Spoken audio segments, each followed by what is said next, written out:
नमस्कार दोस्तों, एक बार फिर से स्वागत है आपका अपने यूट्यूब चैनल फ्री स्टडी पर। आज की वीडियो में हम डिस्कस करने वाले हैं व्यवहारिक हिंदी को लेकर के। जो भी बच्चा थर्ड सेमेस्टर में या फोर्थ सेमेस्टर में है उसके पास व्यवहारिक हिंदी का कोर्स है तो उनके लिए वीडियो बहुत ज़्यादा हेल्पफुल होने वाली है। और अगर अभी तक आपने चैनल को सब्सक्राइब नहीं किया है तो चैनल को सब्सक्राइब कर लेना और आप हमारे टेलीग्राम को ज्वाइन कर लेना ताकि वहाँ पर नोट्स वगैरह आपको फ्री ऑफ कॉस्ट प्रोवाइड करवा दिए जाएं।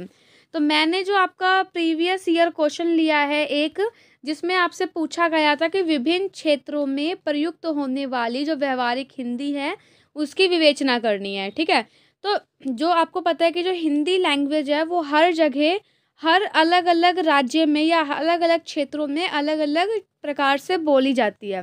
अब यहाँ पे क्षेत्र का मतलब जैसे दिल्ली, उत्तर प्रदेश ये भी हो सकते हैं। और विभिन्न क्षेत्र का मतलब विभिन्न सेक्टर, जैसे कि एजुकेशन के सेक्टर में कैसी होती है, बैंकिंग लाइन में हिंदी कैसी होती है, हॉस्पिटल में हिंदी कैसी होती है। तो इस टाइप से आपको दोनों ही क्षेत्रों में प्रयुक्त होने वाली हिंदी की विवेचना करनी है। तो देखिए, विभिन्न क्षेत्रों में प्रयुक्त होने वाली जो व्यवहारिक हिंदी है, पहले आप भूमिका या परिचय लिखोगे। हिंदी जो है वो भारत की सबसे अधिक बोली जाने वाली भाषा है और इसका प्रयोग जो है वो देश के विभिन्न क्षेत्रों में व्यापक रूप से होता है। मतलब एक बड़े लेवल पर लोग हिंदी भाषा को बोलते हैं। आपको पता है हर क्षेत्र की अपनी एक संस्कृति होती है, भौगोलिक स्थिति होती है और सामाजिक पृष्ठभूमि होती है, जिसका प्रभाव जो है वो हिंदी भाषा पर पड़ता ही पड़ता है। आप देखोगे कि अगर आप दिल्ली में हो तो एक आप स्टैंडर्ड हिंदी बोलते हो, आप गाँव जाओगे वहाँ के लोग भी हिंदी बोलते हैं, लेकिन उनकी हिंदी हमसे थोड़ी सी अलग होती है। क्यों? क्योंकि उनका कल्चर अलग है, उनकी सामाजिक और भौगोलिक स्थिति अलग है। तो सामाजिक, भौगोलिक और सांस्कृतिक जो पृष्ठभूमि होती है उसका प्रभाव हिंदी पर पड़ता ही पड़ता है। अब देखिए, क्षेत्रों की बात कर लेते हैं। तो पहले देखो, दिल्ली और आसपास के क्षेत्र। आसपास के क्षेत्र का मतलब जैसे गुड़गांव है, नोएडा है, वहाँ पर आपको पता है कि हमारे यहाँ पर दिल्ली में, गुड़गांव में और नोएडा साइड में हिंदी जो है ना वो खड़ी हिंदी बोली जाती है। खड़ी बोली ये जो है ना ये मानक हिंदी के सबसे करीब है, यानी कि स्टैंडर्ड हिंदी जो होती है ना, स्टैंडर्ड हिंदी उसके बहुत नज़दीक होती है और इसे आधिकारिक कार्यों में भी इस्तेमाल किया जाता है। दिल्ली की हिंदी में कुछ अंग्रेजी शब्दों का प्रयोग भी आम है। आपको पता है कि दिल्ली और नोएडा साइड में जो हम लोग हिंदी बोलते हैं, हम लोग अपने लाइफ में एक स्टैंडर्ड हिंदी तो बोल रहे हैं जो कि हमारी हिंदी से संबंधित ही है, लेकिन हम प्योर हिंदी नहीं बोलते। स्टैंडर्ड हिंदी के करीब जो हिंदी है ना, हम वो हिंदी बोलते हैं। ठीक है, और मतलब कहने का मतलब ये है कि मानक हिंदी के सबसे करीब जो लैंग्वेज है हम वो यूज़ करते हैं, स्टैंडर्ड हिंदी हम भी नहीं बोलते हैं। ठीक है, और आपको पता होगा कि हमारा जो वर्ड्स होते हैं हिंदी में, कई वर्ड देखे होंगे उसमें अंग्रेजी शब्द ऑटोमेटिक निकलते हैं। हम नहीं भी चाहते उस वर्ड का यूज़ करना, इस्तेमाल करना, लेकिन फिर भी हमारे उससे ये अंग्रेजी शब्द हिंदी में निकलेंगे ही निकलेंगे। भले ही हम कितना भी हिंदी बोल लें, एकदम से 1 या 2 वर्ड इंग्लिश में निकलते ही निकलते हैं। उसके बाद है उत्तर प्रदेश। उत्तर प्रदेश में हिंदी की कई बोलियां बोली जाती हैं, जैसे कि अवधी है, बुंदेलखंड में बुंदेलखंडी है, ब्रजभाषा है आदि। इन बोलियों में स्थानीय शब्दों और वाक्यांशों का प्रयोग होता है। आप देखोगे, अवधी जो लैंग्वेज है बेसिकली अवध के लोग उसको बोलते हैं तो वो अवधी है तो वो भी हिंदी। तो ऐसे हर हिंदी जो है ना कई प्रकार के, जैसे ब्रजभाषा है, खड़ी बोली है, बुंदेलखंडी है, अवधी है। गुजरात के लोग गुजराती बोलते हैं तो उनके लिए वो भी हिंदी है।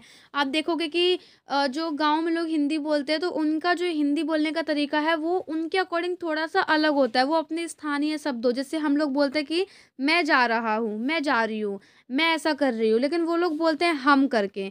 हम जा रहे हैं, हम कर रहे हैं, मतलब मैं को वो हम से रिप्रेजेंट करते हैं, है ना। तो कहने का मतलब ये है कि उनके जो लैंग्वेज में ना कहीं दिखता है कि उन वो अपने वर्डों को, उनके जो स्थानीय शब्द हैं, उनके स्थानीय शब्द और वाक्यों का ऑटोमेटिक वो लोग भी यूज़ करते हैं। अब बिहार की बात कर लेते हैं तो बिहार में मैथिली और भोजपुरी जैसी बोली जो है वो बहुत ज़्यादा बोली जाती है और इन बोलियों का प्रभाव बिहार की हिंदी पर भी पड़ता है।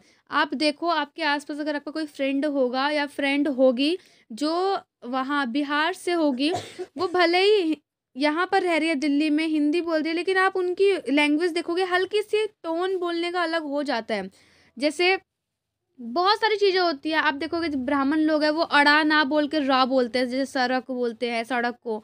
तो उनकी जो हिंदी है वो हिंदी तो होती है, लेकिन उस पर भी उनका जो बिहार की हिंदी पर मतलब प्रभाव पड़ता है। कहने का मतलब हिंदी तो बोल रहे हैं, लेकिन उनका जो स्थानीय कल्चर है उसका प्रभाव उनकी बोली पर देखने के लिए मिलता है। अगला है राजस्थानी। आप देखोगे राजस्थान में लोग राजस्थानी भाषा बोलते हैं। राजस्थान में जो राजस्थानी भाषा है, भाषा का प्रभाव राजस्थान की हिंदी पर स्पष्ट रूप से हमें दिखाई देता है।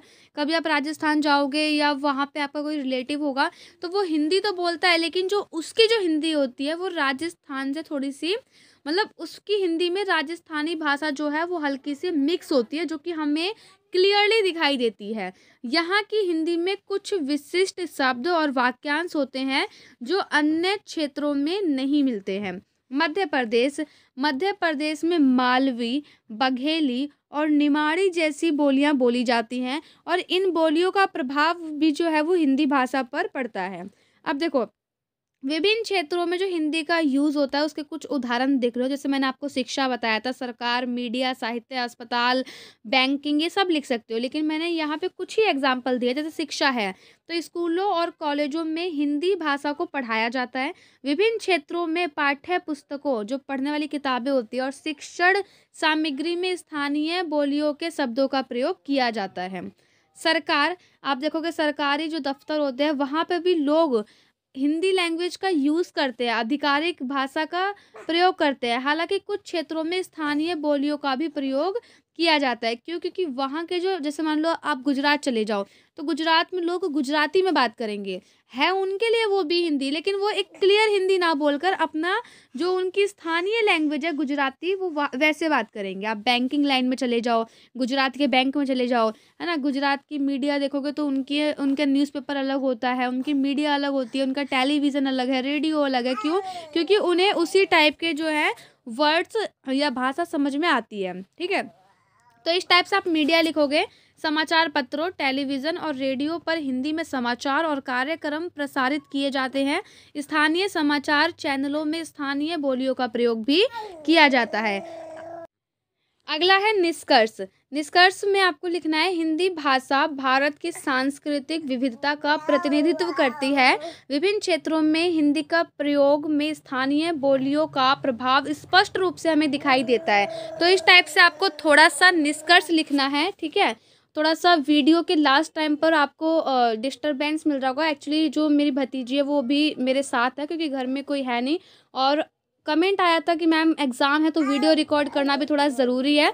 अगर वीडियो में थोड़ा बहुत आपको लग रहा हो कि मतलब डिस्टरबेंस है तो आप वीडियो को दोबारा देख लेना। ठीक है, तो लास्ट में जो है आपको निष्कर्ष लिखना है। मिलते हैं नेक्स्ट वीडियो में, तब तक के लिए जय हिंद, जय भारत।